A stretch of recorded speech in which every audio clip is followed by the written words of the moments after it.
God's exceptional help after the natural disaster.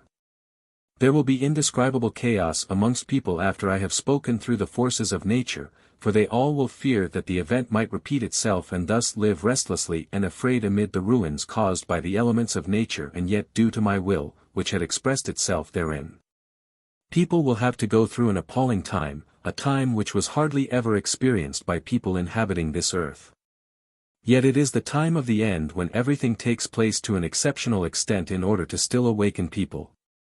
But again, even the natural disaster will only make a few people think, whereas the majority of people will indignantly dismiss every belief in a God and Creator who allows such destructions to happen, as can be seen by everyone.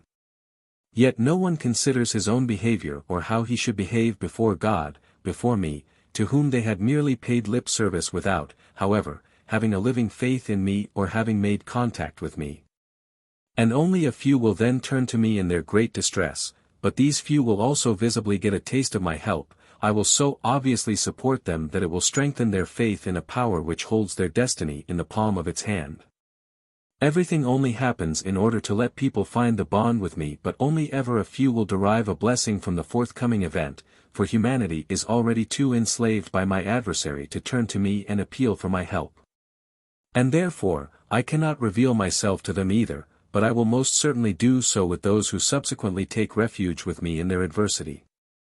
The severity of suffering will let many pray more sincerely, which makes the fulfillment of their prayers much easier for me, because their belief in a God capable of help is evident, and because they will then so beseech me that I will truly come to help them in their distress. And then my servants will have ample opportunity to convey my word to the people, who will so hungrily accept it as will rarely be found.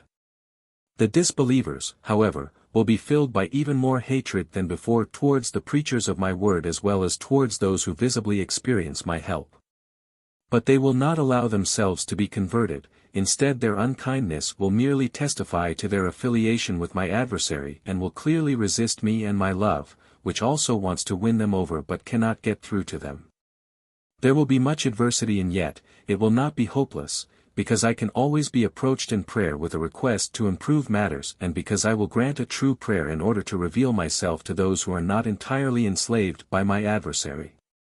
But it has to be left up to people to call upon me, and therefore everything has to happen within a natural framework, yet easily perceptible to people who still harbor a glimmer of faith and to whom I will reveal myself so that their faith will not be lost but gain in strength and intensity.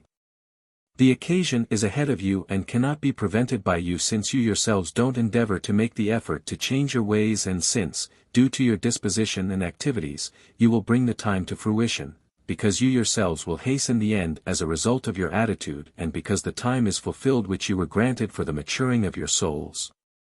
Amen.